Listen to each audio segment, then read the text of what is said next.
Best Bible crash out, in my opinion, is definitely Jonah. Let's talk about it. I know I look a mess. I'm in my Bible study clothes. This is what I look like. You're welcome. So, Jonah, let me tell you about him. God tells him to go to Nineveh, right? He's like, I don't think I'm going. No. So he goes the opposite direction. He buys a boat ticket and gets on a boat. Okay, so when he's on this boat, a big storm, hurricane type storm comes on this boat, and Jonah is laying in the hold down below, and he's asleep while all the crew's freaking out, and they're like praying to their gods. They're like, help, help, help. So the captain's like, Jonah, like, get up here and pray to your God. Maybe he can help us because we're all going to die.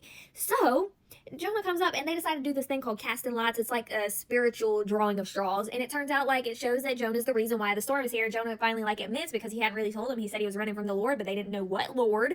So he tells them, he's like, the Lord told me to go to Nineveh and I didn't do it. And now I'm trying to run from him. So there's that. And they're like, oh no.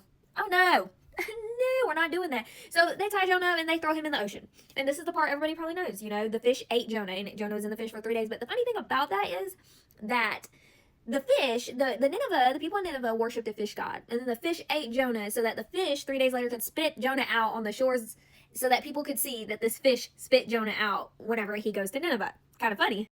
So after 3 days of being in this fish's belly, Jonah's like, fine, like I'll go do what you want me to do. I'll go to Nineveh. So then he goes to Nineveh. He's like, okay, guys, this is what the Lord told me. But they knew that fish spit him out, and they believed him. They're like, oh no. So they repented. They fasted. They did all the things. And God says, you know what? Like, they've repented. They fasted. They changed their ways. I'm not going to destroy the city like I told you to tell them. And Jonah's like, what? What? He immediately begins to crash out. He's like, no.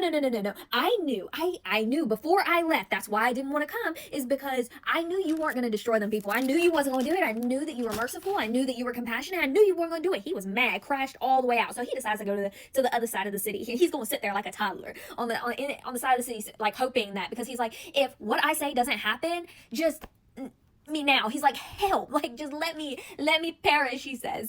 So then it's hot out there, like it's hot. He's sitting out there in blistering heat, and this little shade tree grows over him to block him from the heat, and he's over there pouting and moping and groaning, and he's mad. He's still crashing out. So the Lord has this worm eat the tree, and the tree goes away, and Jonah's like, no, like, oh my gosh.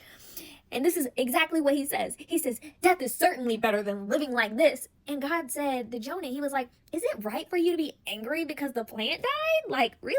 And Jonah's like, yes, even angry enough to, I'm so done. Immediate crash out. Like, this is petty dramatic prophet level. Like, he's the most petty and the most dramatic prophet I've ever heard. He's like, I just can't. I don't like them people. I don't want to go. And then when he goes, he's like, why you make me look stupid?